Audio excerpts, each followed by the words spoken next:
Forget about what the calendar says. Football season is right around the corner, and that means Best Ball Week at DraftKings isn't far behind. Here's what you need to know. DraftKings Best Ball Millionaire Contest is their biggest fantasy contest ever. We're talking 15 million guaranteed prize pool with that's right, 2 millionaires being crowned for first and second place. If you're a set it and forget it type, then Best Ball is for you.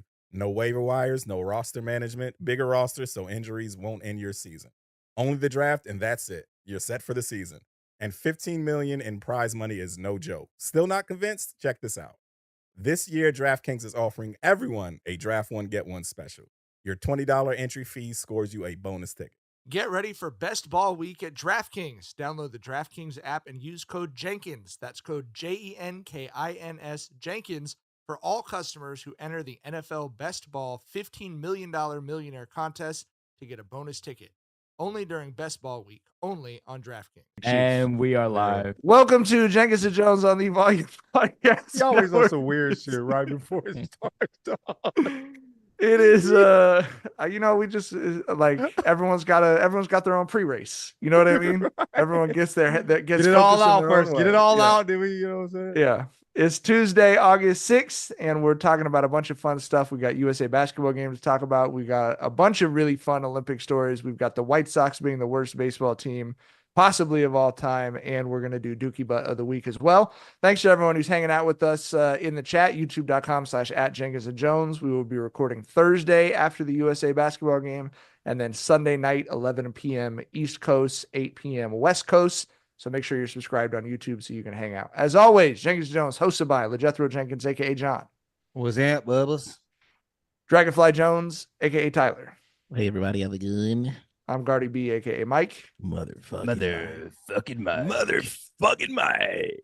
And we're produced today. Jackson's with his other family. We're produced today. We're actually always produced, but he just doesn't get the credit that Jackson gets because Jackson's stolen valor and his hard work. Yeah. Right. Josh Rodriguez. Josh, thanks for being on. How you doing? You doing? Do you guys I'm not talking about producer skills. Do you like how you doing or what? Better. Which 90s callback do you like better from our producers? Yeah, I told you I'm chat. Yeah. No, I'm asking y'all. Oh, I told you I have a personal affinity toward the Wise Out because when that shit dropped, that Super Bowl weekend, dog, that shit ran me and the homies' life for like a whole year. like that was what we would say every time we called each other and shit. That was back when commercials were culture. You know what I'm saying? A commercial would literally change the way you talk with your friends and shit. Bro, when they try and say Drake was dragging They Not Like Us, it's like my friends and I said Yo Quiero Taco Bell for 3 years. Bitter beer face. Like, nigga, there's a bunch of commercials that fucking had us, by the throat, nigga. You know what I'm saying? So we were invested in the yearly developments of the Budweiser frogs every Super Bowl Sunday. We were going to see what types of unique croaks were some CGI frogs going to do every year, bro. It was a different time, man. We had the Capri Suns. Bored, man. Yeah, we were bored. we had a lot of time on our hands. You feel me? Without social media, we were sitting down with the Capri Sun in hand. Honestly, what do you mean? What are these motherfuckers gonna be up to this year? My little motherfucking frogs. What do they got going on this year? I remember in high school the next day talking about commercials after the Super Bowl. Mm-hmm. Yeah, like in high school, we're talking about commercials the next day. They were a big deal. Gee, it's crazy. Shar and I will still, apropos of nothing, make eye contact with each other and just start doing the Jack in the Box Ultimate Cheeseburger song by the Meaty Cheesy Boys. How does that go? That's some California shit, man. Cheese meat, and that's it. Baby, you know it's hot and juicy, cause Jack will make it till you order it. Okay, and then there was a whole dance you breakdown. That motherfucking tune there, dog. You carry that bitch. I ain't gonna lie, nigga. He dove right in head first, bro. We'll lean right into the pit. I love it. We'll do choreography at each other, across our children. You know what I mean? That's what, yes. I mean, it's not, I want to be clear. I'm not saying this was better. It just was different. I would say it was better. Fuck it. I'm going to say it was better, bro. I liked having free time. I liked driving and not having to worry about texts or calls. I liked leaving my home. You got to wait till I'm back home, bitch. Yeah. You know what I mean? You can't just hit me up, nigga. I'm at the mall. Remember malls? Remember that shit? You feel me? Like, bro, Remember like, malls.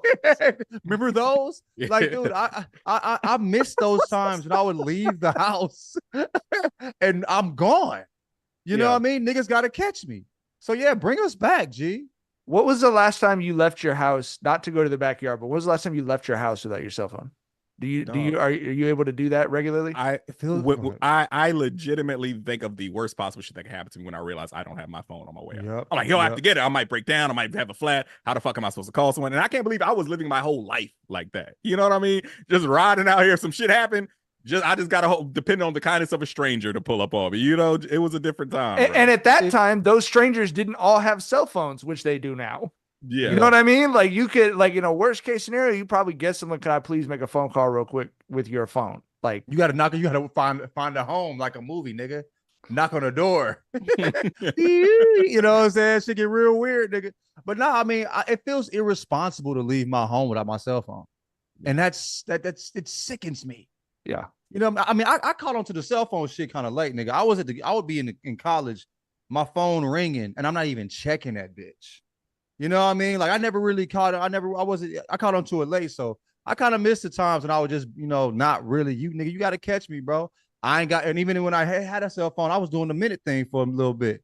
Yeah. So I ain't got no minutes, bro. You know what I mean? Hey, oh yeah. We were, I just playing Snake on this Nokia, nigga. You know what I mean? That's why I got this bitch. It looked cute with my outfit. Nigga, I clipped on my fucking belt.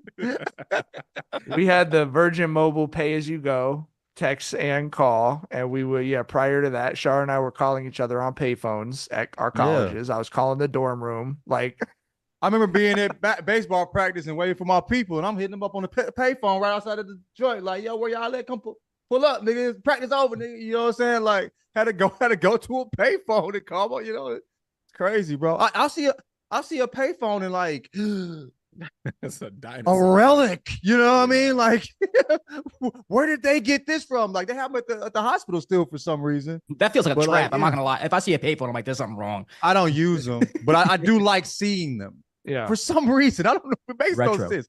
I do like seeing payphones still available. I feel like we're not losing every fucking thing, but the world's changed so much so fast, you know. I try to keep my phone on do not disturb at least. Y'all two were actually the ones who slapped me upside the head about notifications and was like, this could be less toxic. But this was, I don't know, it was like 10 years ago whenever we were first getting to know each other. And I said something about being on your guys' show and how my phone was buzzing. And you were both like, why is your phone buzzing? Like, like what? Turn that shit off. You let strangers have direct access to you at all times? Buzzing on your testicles. Jesus. Right? You let your testicles at any moment? You playing a game dangerous, Mr. Guardabascio. You let podcast fans go right on your fucking against your penis? Jesus Christ. Man,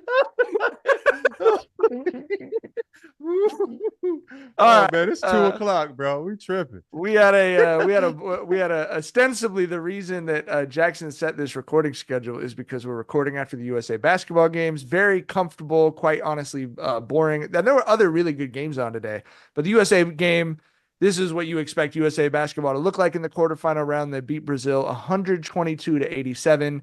KD became the all-time leading scorer for USA men's or women's basketball. What did you guys see from the team? Is Kevin Durant the greatest Olympic scorer of all time, even though he's behind Oscar Schmidt, I think, comfortably? What do you guys have from this game, if anything? I mean, just, they're finally clicking. This looks like the USA basketball that we've always known. Because we were concerned at first. We saw the close ones they had in friendly play, but yeah, shit was clicking. I think they had like 36 buckets and like 28 assists on them. Like just a well-oiled machine, man. They were out there cooking, bro.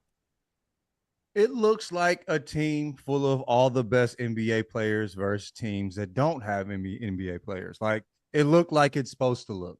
You feel me? So yeah, I mean, we finally saw them figuring it out, but it was going to happen eventually. So, I mean, that's all. I mean, there was really not much to take away from that game outside of that. I have a question for you guys as professional basketball narrativizers. Do the Olympics factor into legacies and conversations about players? Does it mean anything if Kevin Durant gets X number of gold medals, if he's the all-time Olympic scorer? Like, do you think that stuff should be, especially as the game gets more internationalized, should that stuff be incorporated into legacies, or is it just completely separate from what we talk about? I think it should. I think like for instance, when I think about Carmelo, one of my favorite basketball players ever, I for sure think about his Olympic run, right? Like he was Mr. Captain America out this motherfucker for a few Olympics, right? So yeah, I definitely think that, and I also think that, I think we have to kind of examine them in the scope of like Team USA records, right? Like, KD being the leading scorer, the leading rebounder, just a testament to his duration as well, right? This is what his 4th Olympics, I think. So yeah, it for sure factors into me because, like I said, it factors into longevity, it factors into you showing up for your country and all that patriotic shit. So it matters to me. My eyes almost fell out my fucking head. Showing up for your country, nigga. But hoops matters, bro. That's the only time I really get patriotic. We gotta show these motherfuckers we are the best hoops country in the world. I don't give a fuck about it. America is musty. I'm telling you, I am not someone who's blindly patriotic, but certain shit like hoops. Yeah, come on, man. I mean, like I said, John kind of looks like he's wearing an American flag T-shirt right now. Come on, G. There ain't no red in this motherfucker. The blue ain't nothing like the American blue, nigga. It's white. That's when you can see white in this shit. Come on, man. You try to get, you love to do this type of shit, dog. Nigga love getting me riled up, nigga. What you got on an American flag T-shirt? Patriotic ass motherfucker. But I mean, I won't argue somebody's legacy with anybody, really. But if I did, I wouldn't use Olympic, stats. I do see Tyler's point completely, but with KD, it's interesting to me because we saw him have like what to most people would be a career-ending injury. You know what I'm saying? Or at least career-altering. And he's came back the same, if not better statistically.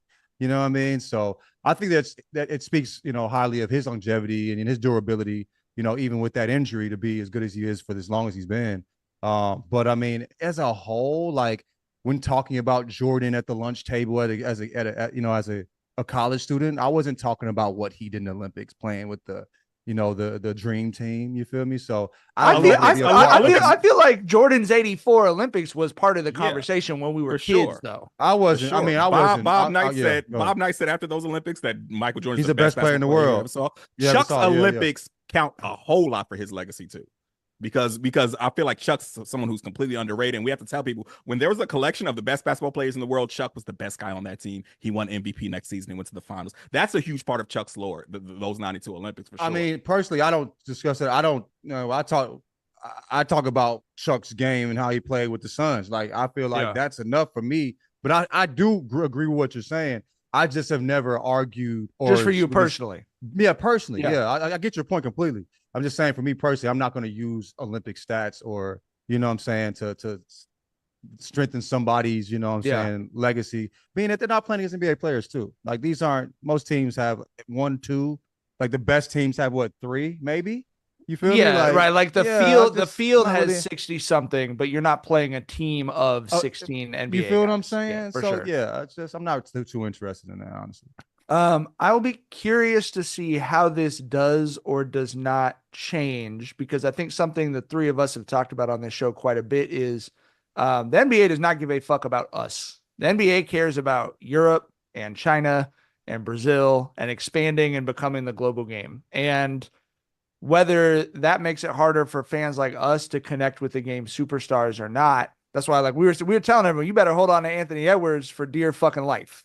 Because if you look at what the face of the league is going to look like over the next 10 to 20 years, and as it internationalizes, that's going to be what happens. But there's been reporting at the Olympics that Adam Silver very much wants the NBA to continue moving in that direction. They are now talking about having an annual tournament through FIBA in Europe, or having some kind of a crossover with the NBA and international leagues, where there's some kind of a showcase tournament, something like that. So it is very possible that's where I can see the Olympics, John. Like I can see it. The mid-season shit. Yeah, probably a summer thing like this. I mean, that's what I would guess. Something in the off season. It's something. Yeah, I guess it's an option though, right? Like But you don't have to. But I think if you follow the breadcrumbs, this is what they're chasing, and this is what they're chasing with the TV rights deals. And I'll say this: there is a model. I know none of the three of us are not the biggest soccer fans. Soccer does have a model for what this looks like, where they call it for club and country. Your pro career and then your national team career are sort of two separate things that both mean a lot, but they're very different from each other. And I could see as basketball becomes more global, I could see that starting to become the case. But I think, John, you're correct that until it's not assumed that the United States is winning gold and everything, it's going to be hard for someone to be like, because that is a thing where you're like, oh, my favorite player never won anything with his national team, but he went to Liverpool and got a championship. Like, that's like, right. Soccer fans root for storylines like that. And I don't think basketball fans are close to doing something like that, but I could see how it would develop out if it does continue to build out and expand. You're supposed to win gold. Go ahead, Tyler. No, I was gonna say I think it's smart business to take that step. We're in the golden age of foreign NBA players, right? Like you look at the top 3 players in my book are Jokic, Giannis, and Luka, all foreigners. You got a rookie, a guy going into his second year from France, who I think could be the best basketball player of all time. I think he has the potential, right? And I think they're chasing what I think the first star to kind of show the NBA how big this game could get globally is Yao Ming. Like if you look at what Yao did for China, like so many people in China are still Houston Rockets fans. For sure. Like that is the unofficial NBA team of China because of Yao's stint there, right? So yeah, I think it makes perfect sense. It's a layup right there. This is the golden age of foreign players, so you should lean into globalizing it. Yeah, wasn't Harden doing numbers in China because he played for the Rockets yep. due to Yao Ming? Yep. You know what I'm saying? So for sure, I get it. I think it's a smart move as well. I just feel like what Mike was saying, like you're supposed to win gold if you go. You know what I mean? Like if you don't win gold, it's odd. So when you go and you win gold, at the Olympics, and of course you did. It doesn't make you, like a better NBA player as a whole to me. Now, counterpoint, 3-on-3 basketball. Oh God, that's nasty, bro. Who are these niggas? I don't know, nigga, bro. I mean, I'm saying they had Jimmer. Jimmer, but he was hurt. Jimmer ain't even nigga. That nigga, he probably a resident in motherfucking Shanghai, nigga. You know what I mean? That's what he's been playing for China, nigga. Shanghai shark ass nigga, bro. Look, I just feel like why this? I don't know. How did you make the 3-on-3 team? Like, it's probably embarrassing for NBA players to play 3-on-3, so they don't. But I expect if I'm seeing the best of any basketball situation and no NBA players are involved, why should I pay attention to that shit? It's just weird to me. Yeah. Are y'all watching it? No. I mean, it's over now, but like they rolled out Jimmer, they rolled out a dude named Canyon. Like I was like, what are we doing here? It was I'm seeing some not just like there's some white boys. I played with some white boys that was dogs, nigga. You know what I'm saying? These were some white ass white boys playing basketball for US, bro. I'm like, this ain't the nigga, my nigga Jordan, who was going crazy, crossing niggas up. You feel me? This ain't the white boy I knew that was booming on motherfuckers baseline and shit. You feel me? Or that dunked on my ass when I tried to block him in 3-on-2, 2-on-1. These were some white boys. These some pick and roll, back cut ass, motion offense ass motherfuckers, nigga. You know what I'm saying? Where the real hoopers at, goddamn? The fuck? It's a 3-on-3 tournament. If nothing else, you gotta have the hoopers in that shit. I ain't see Nan hooping that motherfucker. Weird. I think NBA players are barred from that shit, but I feel like there's a certain type of prototype of player that would be barred perfect. from it. How are you barring basketball players from a basketball competition? This is the best in the world, right? Why the fuck aren't the best in the world allowed to play? Nigga, I can't take that shit serious. Get that shit the fuck out of my face, nigga. Change the subject, nigga. I don't want to talk about shit no more. JS in the chat says, LeBron James, Bronny, and Bryce 3-on-3 in 2028. Who says no? I want the Ball brothers. I want the high Nigga. school era Ball brothers. I want NBA I want- players I at want least. The fuck? Like, look, if like I said, there's a ton of players who aren't in the NBA right now who had NBA stints who I think would be perfect. Like I said, it's a certain prototype of player who comes to mind when I think 3-on-3 basketball, where it's just straight up ISO, get buckets, right? Like guys like Lou Williams, ISO Joe. like J.R. Smith, ISO Joe, right? Like those are the guys that USA needs to be calling. But Yeah. And they hoopers, and you are barring hoopers from like NBA play. Like that's insane to me. Well, Jamal Crawford, Isaiah Thomas would have done it. Why y'all ain't call that man? He will take any basketball job. That nigga pull up in my backyard and put some chains up. You know what I mean? Throw him a little change. I fuck with our team, man. I get it, bro. He love the game, nigga. The game just don't love him no more. It be like that shit. Yeah, I mean, there are WNBA players on the women's team too. So, I don't know why we couldn't, integrate some recently retired guys or, whatever else from the NBA side. But it just, if there is basketball being played internationally, we should not be taking bronze or failing to get out of pool play. If it's a 1-on-1 tournament, if it's a 3-on-3, if it's 5, like whatever it is, bro, that's disgusting. Like it should not be the case that we're getting embarrassed like that. Jimmer Fredette issued an apology. It was like, these guys are my brothers. We've been grinding for this. Oh, You should Jimmer. apologize for being on a fucking team, nigga. The fuck? I'm sorry that I'm the only motherfucker that can come out there and represent because they didn't let real NBA players play. I'm sorry that the rules are fucking ridiculous. I apologize that I brought me and my Connor ass motherfuckers out there to fucking embarrass the United States, nigga. Because that ain't a representation of what we got going on here when it comes to hoops. The fuck? God damn. I'm actually mad about this. I think it's so stupid. Yeah. I think it's extremely dumb. Now who's the patriotic one on the podcast? Maybe I am, man. See, I told you, basketball anti-ridiculousness. Basketball you know matters, bro. I guess it does. That's one of bro. the few things I get patriotic about, dog. Only thing I take seriously. What sport what sport during the Olympics have you gotten the most patriotic during? Is it basketball? No. It's track and field for me, bro. Oh man. Oh yeah. I can't. Oh my God, nigga. Do y'all see the 1500 today? With Cole Hocker snuck up on Ingerbratsen? No, I ain't see that. Hey, Ingrid Brunson sound like a crazy delicious sausage, nigga. I want to order me an Ingrid Brunson with mustard on that motherfucker right now, nigga. Tell me y'all don't fuck with this story. 1500 meter, top two guys in the world, Ingerbratsen and Kerr, who is from Great Britain. And these two dudes hate each other. They've been talking shit in podcasts like they were, fucking like they were on First Take or something, like calling each other cowards, saying like it's it's gonna be a walk in the park for me to win the gold, all this other shit. The medieval shit. The clear 1-2 in the world, yes. So Ingerbratsen goes out at a world record pace for the first 1,000 meters of the 1500. He's like, I'm gonna burn all these motherfuckers out. So they get down to the final 200. He's stretching it out, and his rival Kerr passes him up. They're like looking at each other.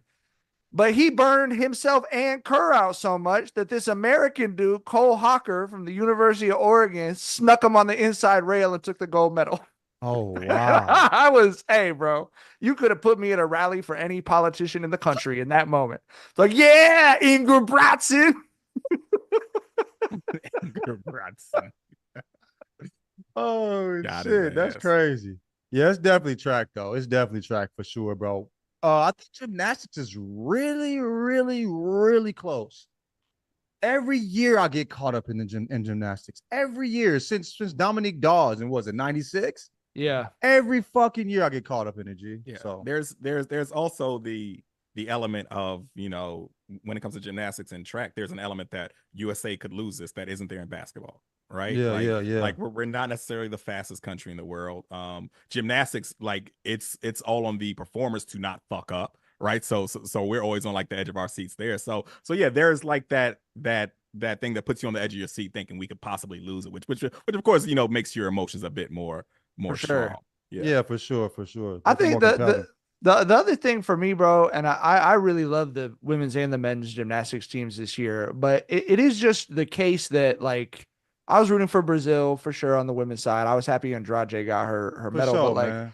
If you look at like us versus the Japanese team, there's 5 Japanese women on the Japanese gymnastics team. If you look at the Chinese team, there's 5 Chinese women on the Italian team.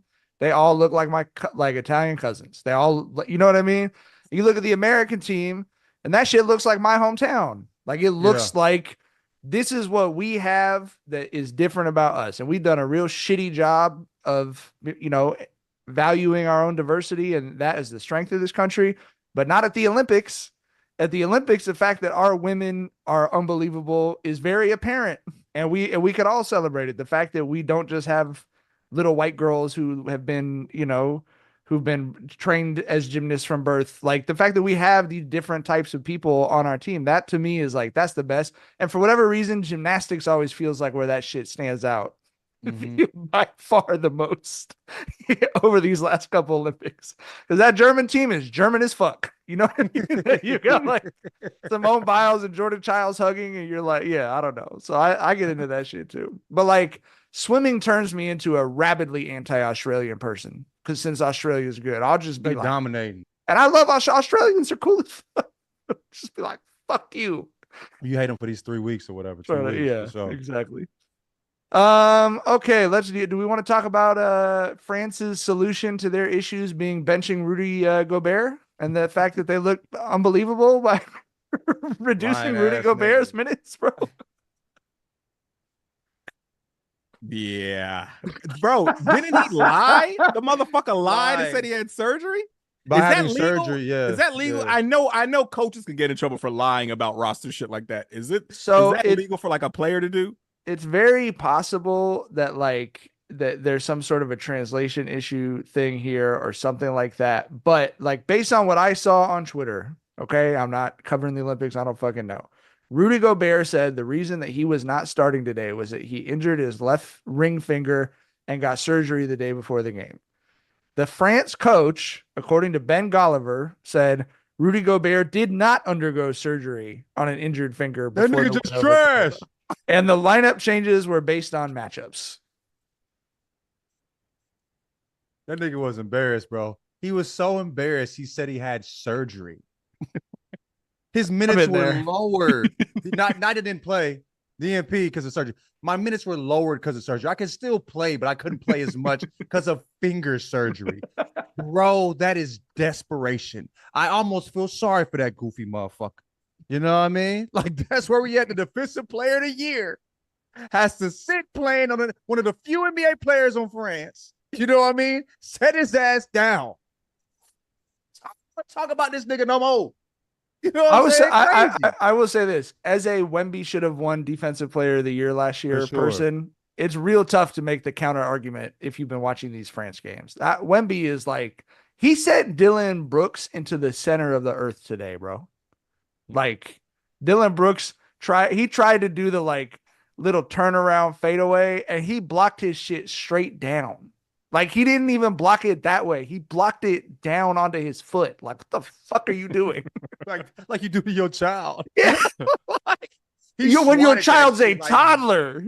Actually get that out of here. Like, no, you know what I mean? Literally get that shit the fuck out of here, bro. What do you mean?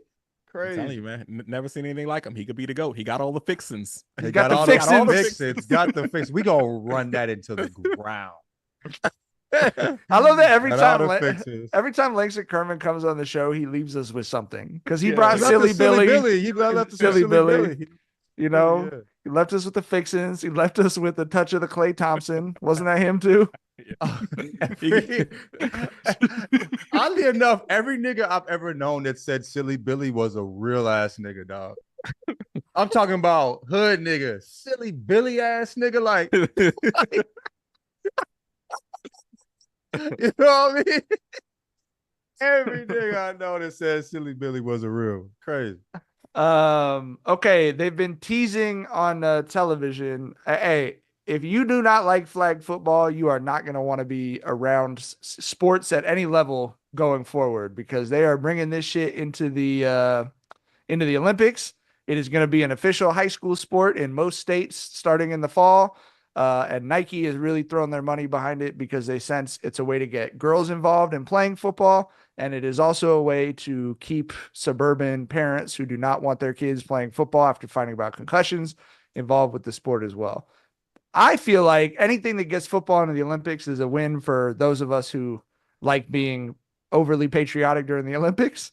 But Tyler is concerned about how the American flag football program is going to perform. Tyler, explain your concerns.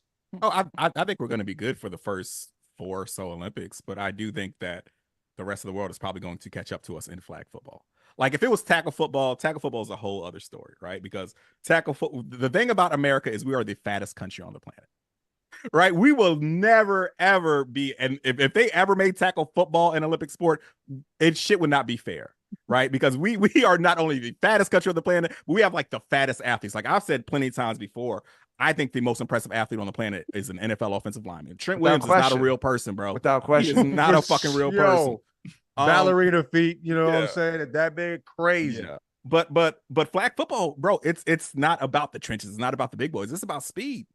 And like I just said earlier in this episode, we're not hands down the fastest country on the nation. Jamaica gonna go crazy. That's what bro. Like, look, there is for sure going to be a learning curve where the rest of the world has to catch up. And a lot of people, were kind of, rebuting what I was saying with like, well, who's going to quarterback? And I'm like, I think you got to look at this shit. I think people are looking at it through like the lens of NFL football, and that's not the case. You have to flag look at football is a completely different sport. Yes. Mm-hmm. You have to look at it more so like through the lens of college football. And we've seen so many college football powerhouses with mediocre or subpar quarterbacking because they scheme around speed, they scheme around quick reads, and that's all flag football is, bro. You got some fast motherfuckers on your team, get the ball to them in open space. That's it. You know what I mean? You don't need to do 7-stop drop backs waiting on post routes and shit. Like, bro, step back, hit that motherfucker as soon as you get the ball and make him work, right? And I just don't think that America's run with flag football is going to be as dominant as it would be with tackle football. Also, you have a Usain Bolt ass nigga, bro. Straight off the line, toss that bitch deep. Yeah. Who gonna do what with him? He gonna beat you to the ball as far as the speed, and he got any longer than you. You feel me? Like I just feel like it's gonna be a whole country of Jamaicans who are like, I run a 10-1. So, time to abandon my track dreams. Right. Let's see what this flag football is talking about, right? I think the fact that Nike and the NFL are behind it means that this won't happen. But I think the other argument is that it turns into it like what's happened with our 3x3 team, that it's like, well, all the American football players are focused on football. So, you know what I mean? Versus in Jamaica, wherever else, people are going to be focused on flag football. So there could be that kind of, but the fact that they got Jalen Hurts in the fucking commercial for it. Like, you know what I mean? Like clearly Nike wants this to be their opportunity to own the dream team. You know what I mean? Like that's kind of how I look at it. But what is it going to be? I can't even see like really good D1 football players deciding to play in a flag football tournament for the U.S. Depends on what the Nike offer looks like, brother. Yeah. They got Jalen Hurts in the commercial. They got him in the commercial. They ain't get him in no motherfucking game, nigga. You know what I'm saying? Yeah. Oh, yeah. All right. I wanted to talk briefly about the pole vault because there was an opportunity for a cock talk segment. Off the pole vault. What were your thoughts on? Would you mind being the pole vaulter who lost out due to his penis? Bro, I didn't feel bad for him at all because I know he regrets nothing. I know that man was like gifting a curse, but I wouldn't change it for the world. I'm sure that's where he's at. And it's a way more interesting story to lose gold, because your dick hit the bar than it is to like win it. I would think like I've never even like known a pole vaulter until that dude had that amazing night where he was like, fuck it, let's just go for the world record. Like last night, the dude from Lafayette. But yeah, it's like, bro, I've never known a pole vaulter by name. I still don't even know homie's name from the other night. I just know he went to LSU. But it's like, dog, we are going to always remember you as the dick guy. And I think that's a good legacy to have. More importantly, the women are going to remember you as that, bro. Give me the fucking story. Fuck gold, nigga. Fuck gold. Now, are you kidding me? I'm the guy whose dick was too big to win. Nigga, to win? You know what I mean? My dick is so big. It prevented me from winning. You know what I mean? It's problematically big, nigga. Bro, fuck gold, bro. You know what I mean? I can't wait to tell the story. Matter of fact, I'm not telling the story. You want to see what happened? You heard of YouTube? I'll send you a link. You know what I mean? He's putting together Oh a sizzle my. reel like an actor. Oh, it's like this is my bro. this is my audition footage. You know what I'm saying? Zooming in on that motherfucker, slowing down. the meat rubbing across the bar. Hey man, you know what I mean? Not a bad story to tell. Nobody gives a fuck about pole vaulting. Period, dog. You know what I mean? I don't even remember that nigga name. I remember his dick was too big to get over that motherfucker though, and that's all you need to remember. Don't even remember my name. You gonna remember that thing though. You know what I'm saying? Remember this dick. You gonna remember this dick though, nigga. You know what I'm saying? You know these nuts, nigga. You feel what I'm saying? Fuck you mean, nigga. Fuck that goal, nigga. Shit, I could give a fuck about that. That story is fire. I'm telling everybody that has ears, nigga. Dogs going by, nigga. You know I ain't win gold, right?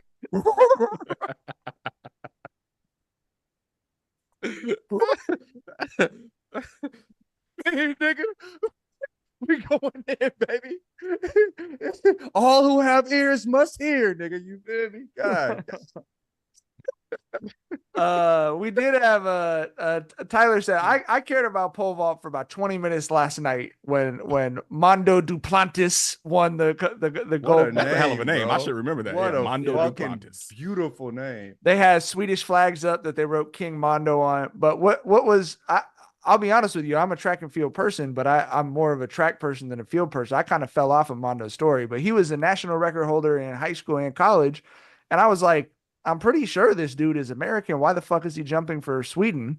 And they go through he literally grew up in Lafayette, Louisiana, went to LSU. His mom and dad met while they were both athletes at LSU. Like, and when he talks, he was like, I'm not going to try and do a Louisiana accent, but he's like, I grew up jumping in my daddy's backyard. You know, like he's like, he doesn't sound at all like he's Swedish. Where does Swedish His So- mom's Sweden. So no, but like his mom has lived in America at least since college and competed for LSU. So I was like, there's got to be a story here. And they did this whole feature on him.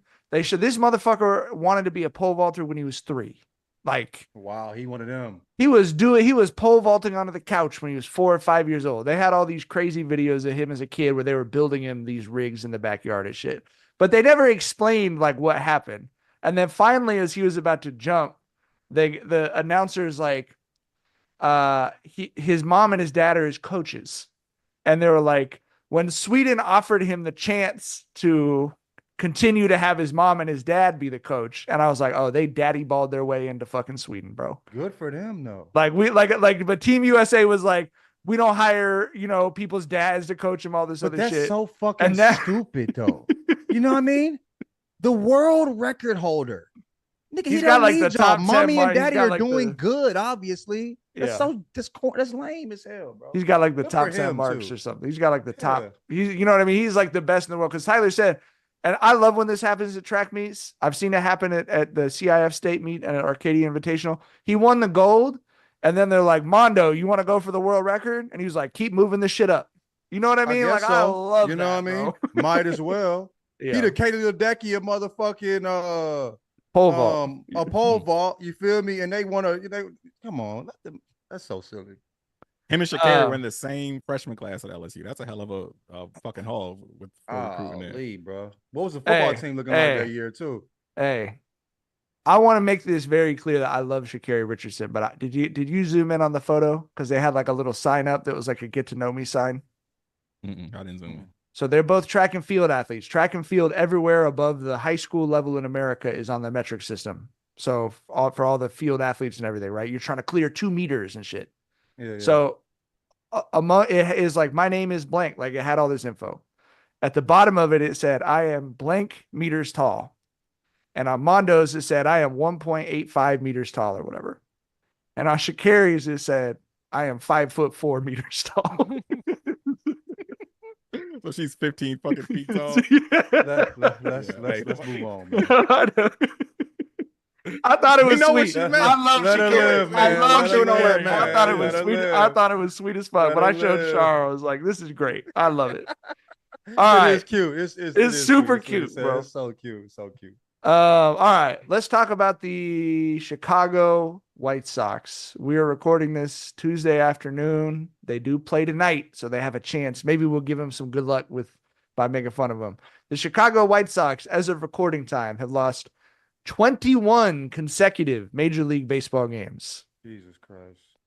Tied for the American League record, longest streak since the team they tied with was in 1988.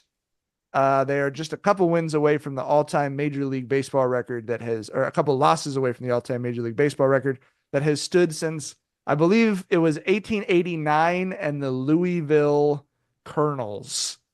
Tyler, how do you lose 21 baseball games in a row, bro? Shit, I have no fucking idea. And because the thing about baseball is, bro, it's a sport where you could literally win every game you step out there for, right? Regardless of how good your team is or how bad your team is or how good the team is you're going up against, you always have a shot. Baseball is a whimsical ass fucking sport.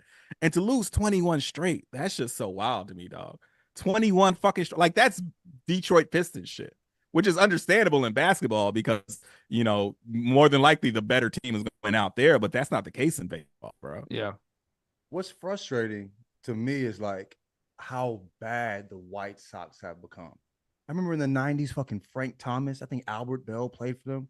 Like they were a cool team to be a fan of. Now they're shit. It's so wild to see that. Like what happened to the franchise where they're just consistently fucking the worst? I was talking to an agent about it. He was like, yo, like they on the south side, you know, all the niggas be going to the goofy ass Wrigleyville to see the Cubs now.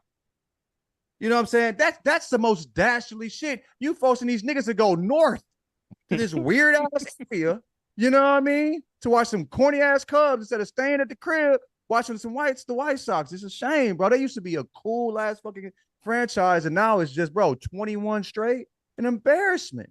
What the fuck happened? Frank Thomas, not shy in his comments when they asked what he would do if he was the manager. He said, quote, "It's time to snap. That's the only way through for the players right now. Snap. I'm serious. I don't want to hear no more. We're trying no more. They're working hard every day. It's time to snap. It's time to kick over the spread." He said, "I'm not being nice. Kick the door, slam the door. Get out of here. I'm tired of answering questions. We're the laughing stock of baseball." You know, like he even as a retired player, you could see like of what John was saying. He's still emotional about the shit. Like have some fucking, like even if they win tonight, they're going to be 1-21 in their last 22 games, bro. That's the best case scenario. And baseball's a sport where you're just in your thoughts so much during the actual game, right? Like you know, the action is few and far between. So I know that shit is really getting to those dudes, bro. Okay, they had Ozzie Guillen. I remember that name. You know what I'm saying? Robin Ventura. They had like, this is like the history of the fucking franchise. And now like, this is what's going on. My brother is a diehard White Sox fan. He's a diehard White Sox fan. Refuses to be a Dodgers fan. So he probably started in the 90s when they were a cool ass franchise to be a fan of, right? Yeah. My Aunt Holly lived in Chicago, so she sent us Bulls and White Sox stuff, and I stuck with the Bulls and he stuck with the White Sox. But he hasn't given the White Sox up to this day. I was like, this is the year, bro. Come to a Dodgers game with us. Watch Mookie Betts and Shohei and Freddie Freeman play. He's like, can't do it. Historically, man, the White Sox were a fucking thing, bro. I just sent y'all a text of the guy. The player I feel the most bad for is Miguel Vargas, who got sent from the Dodgers to the White Sox as part of a trade like last week or something. And he looks like he's been through literal war. Like he looks like there's a clip of him from after last night's game where he is like 1,000-yard stare. Like, how did I end up here? Just looks like absolutely fucking sick. I can't imagine going from the Dodgers to the White Sox right now. But shout out to it'll be okay, Miguel Vargas. It'll be all right. It might not be even if it isn't, it will. You pay. You know, you're rich. Yeah. Jay Living called them the Chicago Dookie Sox. The Dookie Sox. The Dookie Sox. That's good. Damn, the Dookie Sox. All right, actually, that brings us to Dookie Butt of the Week. Chat, we need your community Dookie Butt of the Week. I know it's a Tuesday afternoon, but summon your Dookie fury for whoever you think the Dookie Butt of the Week is. Tyler, do you have a Dookie? Did you find your Dookie Butt of the Week in your notes? Yes, I did. All right. This might cause a rift on the podcast. Oh Mike- Lord Jesus, have mercy on my soul. It's gonna have to be Italy, bro. Like they have just been complaining these whole fucking Olympics. You seen this? Of course, we know about the bullshit that the Italian boxer pulled. Where she accused that boxer of being trans. But they've also been complaining about fencing. They say they got robbed out of a gold fencing medal. Fencing's kind of shady though, but continue though. Like, bro, I mean, fencing is shady. Really? There's notoriously, yeah. I never knew that. That's true. That is true. Yeah. They be doing some real. But go on. But go. No, I mean, I personally, yeah, I saw the highlight that was in question. I was like, that motherfucker stabbed the fuck out of you. Like, what? I was like, what are we arguing? That little sword went yoing right in that motherfucker's nipple. Like, what are we doing here? But I mean, I just never knew that they were these whiners, bro. Like, I don't know, man. Italians are very whiny, bro. Italians are very Italians are very I take no issue. I take no issue with Italy being your Dookie butt of the week. We won the sprinting gold medal in Tokyo, and I said that'll be the high point for Team Italy for at least 20 years, bro. Like, and that nigga struggled for like 2 years after winning that gold medal, bro. Like, sucked. Yeah, he couldn't take the pressure. That shit was, yeah, it was beating his ass. He didn't want that gold. Yeah. No, I think Italians are, like if they don't win like on the court, they're gonna win the argument. Like that's just the culture of Italian people, bro. It's just very. I knew they were arguers. I didn't know they were complainers. There's such a thin line between those. There's such a thin line between the two. You know what I mean? And I feel like those are like cousins. The pain of defeat. You know what I mean? Will turn an arguer into a complainer real quick, I guess. So, all right. So I salute you on that. John, who's your Dookie butt of the week? My Dookie butt of the week are niggas that aren't annoying. Why?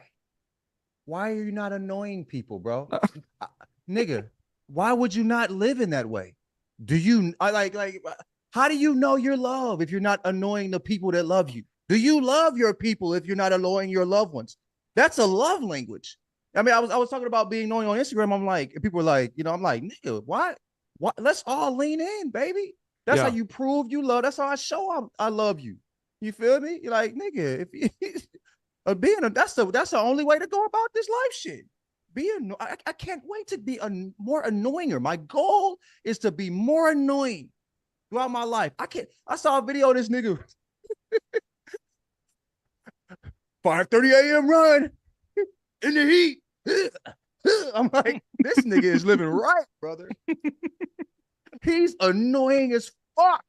That's how you're supposed to be in 53. You feel me? Annoy everybody around you and they still love you because they love you. And you know they love you because your ass annoying as fuck. That's the test, nigga. Be annoying. More annoying shit. Annoy your loved ones. Show you love them and you'll know that they love you. Come on, man. That's the test. I respect that. That's where I'm at. I feel like all three of us talk about us our wives. All three of us are gold medal. I put up, actually, this is Olympics content. It's the picture of Michael Phelps with all 23 of his gold medals or whatever. I put that up on Twitter like 5 years ago and said, me if annoying my wife was an Olympic sport. Nigga. That's love. Nigga, like, I hate you. That means I love you more than I love you. Yeah. If you don't say you hate me today, what the fuck? What I have done? I have not lived how I'm supposed to. Yeah. I did not do my job, nigga.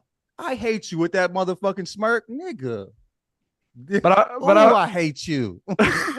Yeah. Don't you, baby? But I want you to know that tweet too. That tweet went viral for me. It was like maybe 1,000 retweets. It didn't go Tyler viral where like it was written on the surface of the moon. It went like human being viral. But that tweet was the reason that Char's Twitter account is private now because I tagged her in it. And she replied and she was like, it would have been annoying just to make this joke, but you tagged me so that I could see how funny everyone else thought your joke was. Bro. She said that's the details. That's what makes you the GOAT. Standing ovation. Standing ovation. Beautiful, beautiful. My Dookie butt of the week, to dip briefly back into politics, although we're not really talking about politics. Did y'all see this RFK Bear video, y'all? Oh, I heard about it. I didn't. You got me into Pod Save America, nigga. You got me into that white ass You podcast. got the whitest good, podcast, though. the whitest It's podcast so on earth. good. I'm watching it on YouTube now. I'm putting it in my veins. I'm a crackhead. We I got got it on YouTube playing in the background. I'm not even listening to it on my phone. It's crazy. we have a Pod Save America person who's a Jenkins and Jones fan. I'll talk to you about after we hop off. But so the story came out. The New Yorker was working on a story, and RFK released a video to try and get out ahead of it, that he had put a dead bear in Central Park and staged it to look like it had attacked a bicyclist. You honestly have to watch his video of him explaining this to Roseanne Barr, of all people. It's the Who's weirdest. Also looking like crazy as she is looking like, oh, this You are nigga a fucking crazy. different type of crazy. Like, I'll go, I've gone some, far with it, but nigga, you willing to go further than me. Like she was looking shocked with the eyebrows and But it's like the whole story is he's like, I was driving around and I was going to Peter Luger's steakhouse and he's had to do something with the bear. That's exactly how he sounds. He sounds like old boy from what's that cartoon nigga? What the fuck? The uncle. I mean the granddad. He's traveling through the multiverse. Talking about. He's always spitting Rick that and Morty? slobber hanging out. Rick and Morty? Rick Sanchez? Yes, he sounds like Rick Sanchez. It's crazy, dog. It's crazy. I gotta add to this, Mike, because this was my Dookie butt too, so I kind of want to join in. Okay. He hit the bear in Goshen, New York. I'm from New York, so I'm gonna give you the geography. Okay. That's like that's like driving from Ojai or Santa Barbara to Long Beach to jump off a bear in Long Beach. That's insane. With a bear in the car. That's He crazy. said he picked it up because he wanted it was good gonna eat quality bear meat. Yeah. This is he was going to a party at Peter Luger's. I had to look up this shit up. It's cash only, nigga. Yeah. You gotta be caked the fuck up. Card You know at what I mean? Peter Luger's Steakhouse, so I had to stop at the ATM. I swear to God, he sounds just like that. Why did he do that, and why did he tell us? I just don't understand. He told us because the New Yorker was coming out with a story, and Josh, maybe you could confirm this. I don't know if you were in New York in 2004 or 2014. I was. But So- apparently, this was a big story. That It was they a found story, out- yeah, it was a story So too. this is like if the urban legend in your hometown turned out to be true and was because of Robert F. Kennedy Jr., like that's what this story was. Like, there's all of this tweeting and reporting from 2014 about like this bear being in Central Park. Yeah. Like, it would have been a big story if they just figured out that like Jim the plumber put the bear there. Just as like, oh, we finally know how that bear got to Central Park. And it was a guy who's running for president. Presidential nominee. And who made the joke to the writer, maybe that's where I got my brain worms. He said that to the person who wrote the story. I can't emphasize enough how crazy that drive from Goshen, New York to New York City is, though. I mean, you go over potentially 2 bridges, so you're paying 2 different tolls. Then on top of that, you're sitting in traffic because you get to Central Park. You're coming from the north, which means you have to go through Harlem. You got to go through Washington Heights. You got to go through all these the thick of Manhattan to go to Central Park, find parking, which is crazy, and sneak a bear out of your car to dump it in the middle of Central Park. That's insane. I'm just picturing him driving past every famous movie setting of all time with a dead bear in the back of his minivan. Like, that's the craziest shit ever. I will give RFK this. That's probably the funniest thing you could think to do with a dead bear in your car. I'll give him that. Like, I couldn't have come up with a funnier idea of what to do with a dead bear that I picked up if I found myself in central Manhattan. Peter Luger's menu is cash only, and they have no prices on none of their shit. Oh, now we're talking. You feel me? Like, this is, and you talking about you picked up a dead bear to eat it. Either way, whether it's true or not, is absolutely insane. You feel me? Crazy as fuck. We have a steakhouse out here called 555. A lot of people call it the Triple Nickel. That's like a very fancy steakhouse that they'll either not put the price or they'll price stuff by pound.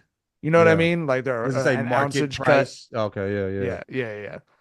That's like, that's that good. I've never been to a Peter Luger. I mean, might have that to- type of steak, bro, I feel like that shit's science. It's bigger than just like feeling. Like when my people cook, obviously, it's like, it's love they put into the food. Right.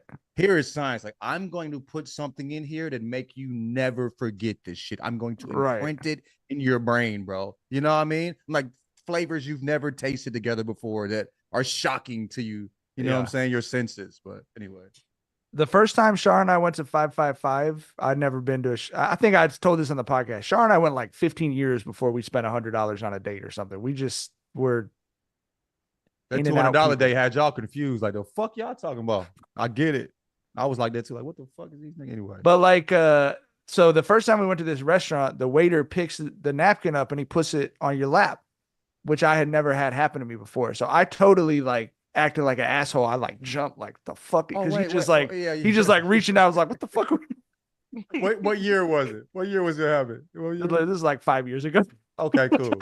I'm trying to see what words were used. None of those. But along the lines of annoying your wife, I was. I think I said the fuck. The fuck, that is incredible. But the fuck. Shar laughed so hard at it that's one of my running bits to annoy Shars. Whenever we go to a fancy restaurant, I just always act like it's my first time ever at a restaurant. You know what I mean?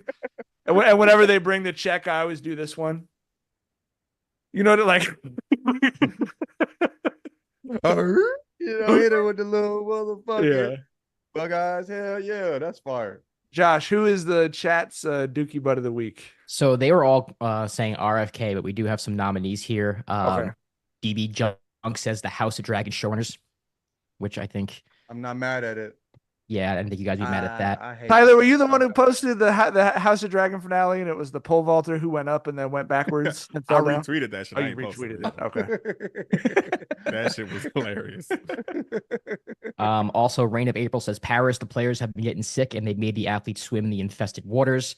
Oh, no, she's right. She's right. We talked about the shit river before, but there's more people who've been hospitalized from the Seine. Jesus Christ. Oh, I didn't even know that was a thing.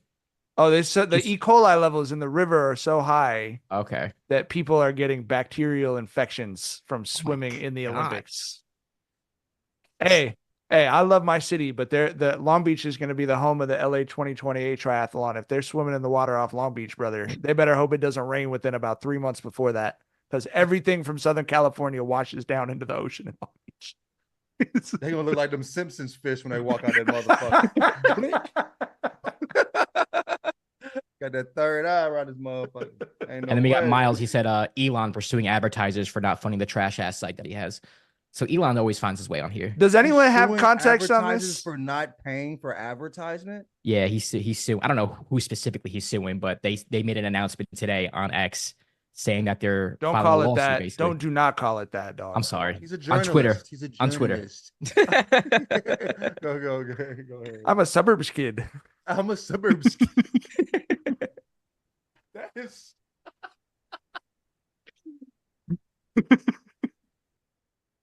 That is so funny. He filed it. They filed a federal antitrust lawsuit. This is from the Wall Street Journal, so I get 1.5 paragraphs. They filed a federal antitrust lawsuit against an advertising industry coalition, saying companies in the group illegally boycotted the platform. Under what circumstances would a boycott be illegal? Illegally boycott. I don't think there's any circumstances. He even said they should take him up on RICO charges, which I found hilarious. Just desperate. He's just so RICO charges for saying we're not gonna buy ads on Twitter. Yes, RICO, like Tony Soprano RICO. Those type of charges. As an Italian American, I have a passing familiarity with RICO laws. I do not see nothing holds. They're not gonna make that stick. Ain't no way, brother. John, where are you with Sopranos? You still watching that? I'm still. I took a little break. I'm watching Warrior now. I'm gonna get back with it though. Well, hey, trip off this. I'm in the at the new crib or whatever. I'm walking across the street. I had to park my shit across the street. White man walked by me in some Hokas. You know what I mean, with his kid and shit. He's like, "What's up, boss?" I'm like, "Nigga." You know what I mean? Like the usually they hit you with the brother because they can't say nigga. They said boss. right. I'm like, they might have something with boss. You feel me? That's kind of what's up, boss. I'm like, oh shit, nigga, you want to do a play date? You know what I mean? You come in the house and shit, nigga. We got some watermelon, all types of shit in this bitch. You hear me? Hey, fuck with me, nigga. Like I'm like, nigga, goofy. Crib. You can see like, what's up, boss? I was like, oh, what's up, white? You feel me? All that boss, if you white out there, you nigga, you want to, you know what I'm saying? You know, hey, boss, that's the move, bro. That's the move for sure. I feel like boss is one of those words that you could get. You can find yourself on an island real quick if you're white and you don't have the confidence to pull it off, though. You know what I mean? Okay, yeah. What's up, boss? Like, you know what I mean? Like, if you pronounce both S's, ain't no W somewhere in that pronunciation, it might be a problem. What's up, boss? My ex-girlfriend's Italian, and we were at a horse racetrack, and he won a bet. He won like $1,200, and he was waving in front of the camera. I took a picture of him. I said, "Hey, you look like a boss," and he looked at me, and he came to fight me. Like he got up to fight me. Italian, 100% Italian. Immigrant. I guess you were stereotyping him. I think so. I think he thought I was like insulting him. I was like, no, like it's a good thing. So yeah. I'm talking about Rick Ross type boss, nigga. Like, yeah, that's what I was Tyler, saying. this is why the Italian athlete shit does not surprise me. Italian over nothing, bro. Because Josh called him a boss because he won $1,200. That's crazy. All right, y'all. That's all the time we got. We will be back on Thursday after the USA semifinal game. Should be a fun game against Serbia. Looking forward to watching revenge of the American basketball players against Jokic. Hopefully Jokic's gonna get his ass jumped finally. Oh man, hands and feet. I'm love to see. Been running the league for the last 3 years. It's payback time, buddy. They're about to start. Hey, they're about to start. Bam, Embiid, and AD. Run that choo-choo on his ass. You know what I'm saying? Love to see it. Love to see it. All right, we'll be back then. My turn. Let me get my lick, nigga. You feel me? Get out the way, nigga. Fuck you, mean? We'll be back Sunday at 8 p.m. Pacific, 11 p.m. Eastern, and we'll be joined by Claire DeLune. We'll be making her return to the pod. So I know the chat loves Claire as much as we do. So look forward to those. We'll see y'all Thursday and Sunday. Bye. Bye.